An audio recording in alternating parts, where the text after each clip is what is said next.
Hey guys, Kane here, and in this video we're going to talk about something that I would like to call a snowball effect. Now, there are a couple of varieties of such, and you can see them in a couple of other games mentioned as well.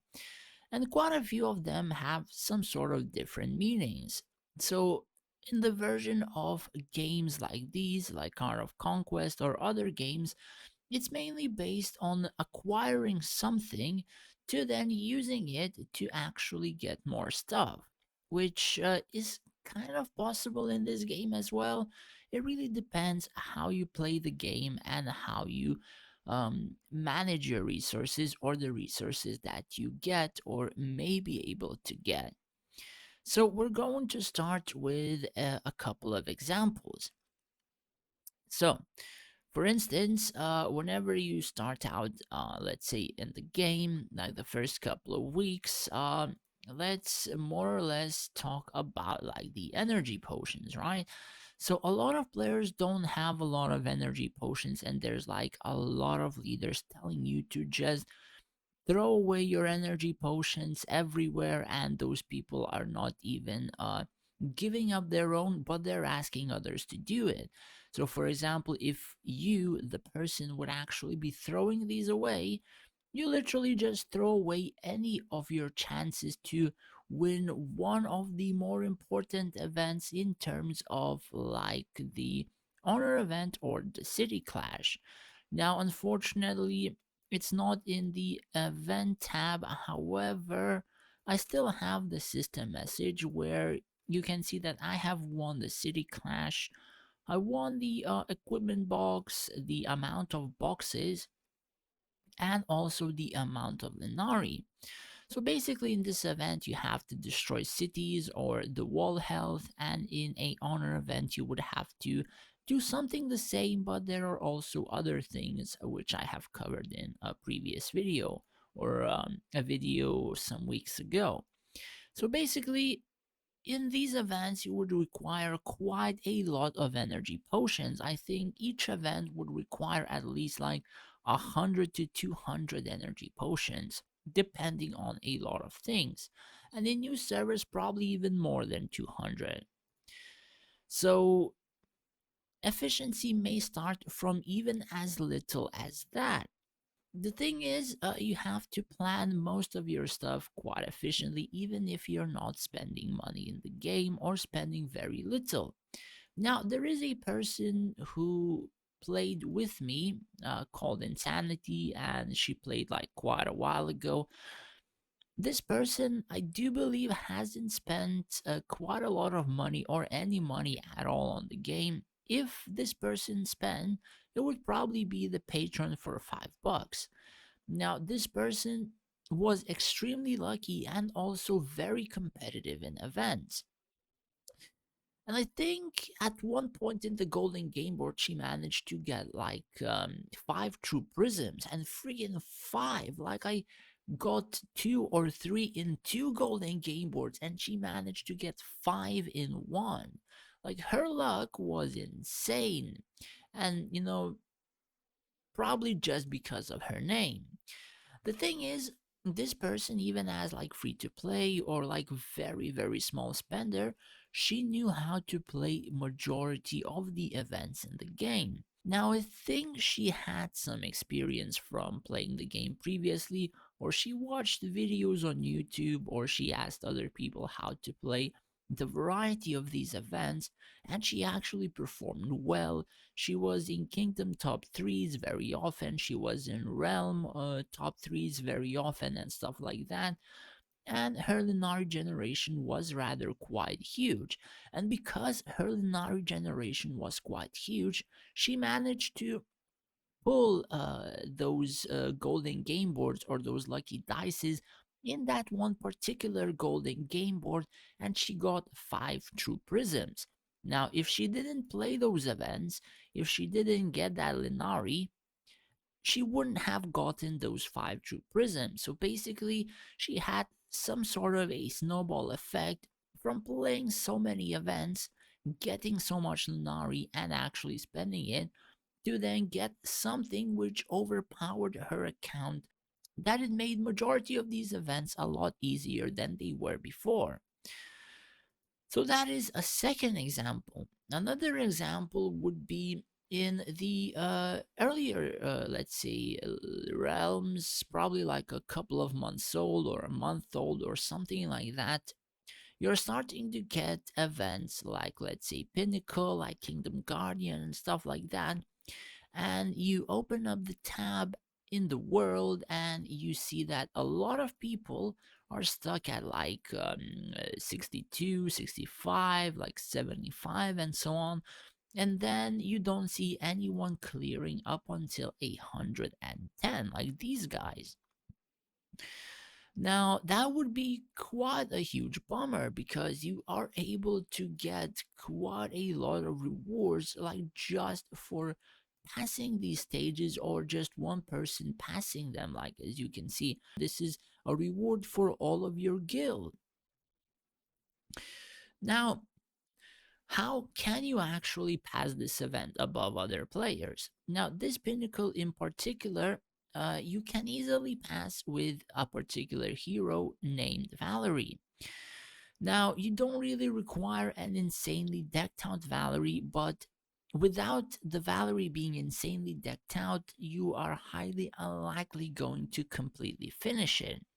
So yes, you do require some sort of, let's say, investment into Valerie, but she would repay her investment through passing majority of the events, passing them to almost or to the highest levels, and granting you a lot of materials gain comparing to your adversaries or your enemies or your friends, which is materials that they didn't receive themselves, which kind of, if you would turn those resources into money, and that pile would stack up rather quite high. So, let's talk about what she would require. So basically, Valerie, depending whether or not you have invested into her mage research, she may not require that much to actually get going. However, majority of these items are required to further increase her damage.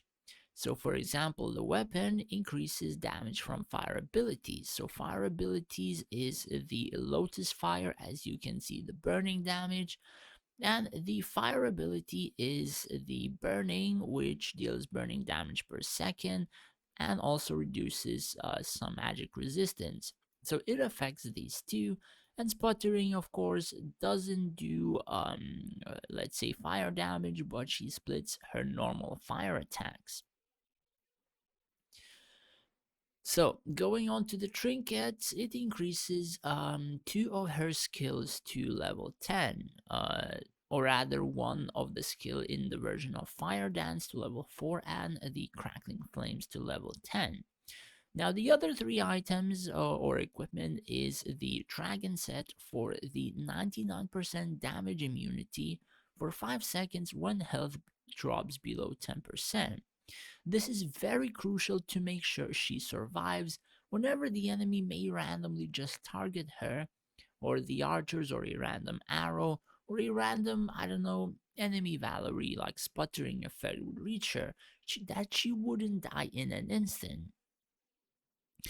So, aside from the equipment, you do require an artifact and a prism. So, in terms of the artifact, the arcane rod is probably damage wise the strongest artifact on Valerie. Now, if you don't have the money, like $50 investment onto making this 5-star, quite a few people and quite a few successful, even free to play people are using the Sunflare on her. Now, the reason for the Sunflare is the range 25% and also the critical damage plus 30%, as well as damage to large and massive plus 30%. So basically, you're mainly using this Sunflare just so you get more range, and more range means more sputtering in some cases, means that Valerie will be in a very safe position, and also the critical hit damage will increase the damage both on the normal attack and perhaps like the AoE burst effect of the sputter. I've tried quite a few of other artifacts, and I do believe I've always had a lot more success with Sunflare. I mean, it can depend on different circumstances. Perhaps something like a Manalog Codex at some points in time may be better than Sunflare on Valerie, but if you're using Valerie, highly likely you should be using Avril as well, so majority of the time this would go on Avril. So that aside, for Prisms, you would want to get the Arcanist Fury on her. And after you get majority of these things and properly invested, she will be able to carry most of your events to highest levels possible. And if other people in your realm will not be able to do something like that, that's all of these rewards that you gain above them, Linari that you gain above them, and also the boxes that you gain above them. Now, these were just a few examples of what you may be able to do and what you may acquire or what you may need to actually do something like that. Now, let's talk about it in my own case. So, I've shown you how many boxes I got for the City Clash event. So, there is a event that opened today called the Rare Resource event, right? So, I've opened my boxes and I didn't even have a lot of boxes, and I'm already rank 4 in the event. Now, majority of the reasons is not because just through the boxes. Uh, Most of the resources come from the Void Mirror. However, just opening the boxes adds about like in some cases 10 to 50% of your total event score. Now, I don't really have any boxes left, so I cannot really show you. However, if you save a lot of the event boxes in terms of like these that you can win, and use them on an event like this, that's even more Linari that you're gaining just by keeping them to specific events. So keep in mind every win in a different event and you saving those boxes for these particular events equals to even more Linari 1, and then you can use that Linari again as mentioned in plenty of videos on Linari spending events such as Lucky Wheel, Golden Game Board, and Finders Keepers. And the last two are pretty much advised more than just the Lucky Wheel. So that aside, using something like this, using the snowball effect, I actually managed to be top 1, or if not top 1, top 3 in the kingdom, or rather in all of the events on my server for about 6 months whenever I started. I think I've not won probably max like 5 events through the entire 6 months. However, during the Drake merge, there were a freak ton of people, and I kind of stopped being able to be competitive in event just because of like me being ranked 24 or 25 when literally like 14 realms merged together. So you have like a timer of 6 months where you would be able to actually get a lot of rewards. And if you miss that window, highly likely you will not get that window again. So personally, I would suggest people to actually start properly managing their accounts and like the efficiencies and all that kind of stuff. Otherwise, they would fall behind and rather quite quickly. The reason I can still be competitive in the game and the events is because of a very few simple things. And those simple things are like these high cores, they don't really care too much about the events or they do not have the time for them. Which means most of the players below these high cores, they can easily play the events. Now, some of the events they do actually play, so you're not that lucky. However, events like Rare Resource Rush or Dark Dimension, or like variety of those, you can easily just win by spending a little bit more time or winning other events and then using boxes and so on and so forth. So, in that sense, I am kind of a little bit lucky, and I still am able to win some events, get some efficiency going here and there, get some snowball coming to towards some of these events in terms of like golden game board and whatever. It's still possible to do it even later in the game. However, very late, I doubt it's possible since people are forming those huge guilds and they require like 100 or 200 people. I think that's pretty much it for the video. I gave quite a few examples and even my own example that I use right now. Hopefully this information is useful to you and hopefully people will start using it, because I've actually noticed quite a lot of people just having like 2,000 to 5,000 Inari and then just throwing all of their Linari onto Lucky Wheel to get like 20 or like 30 pulls, and then come Golden Game Board, they have no Linari.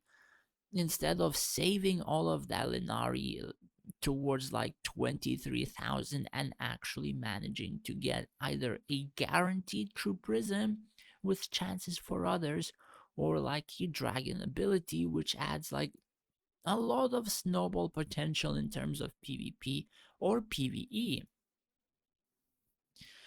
So, in such cases, you do have to keep in mind that there are a lot of things that you should and can do to actually make it better and better and better and better. However, you can still win the events, get a lot of boxes, and you can just mess yourself over as well. Those are the things that can happen. So it really depends on your patience, depends on how you want to play the game, and a little bit depending on how much time you're able to spare. Anyways, that's, as I said, pretty much it for the video. Thanks for watching, guys. Take care and stay safe out there.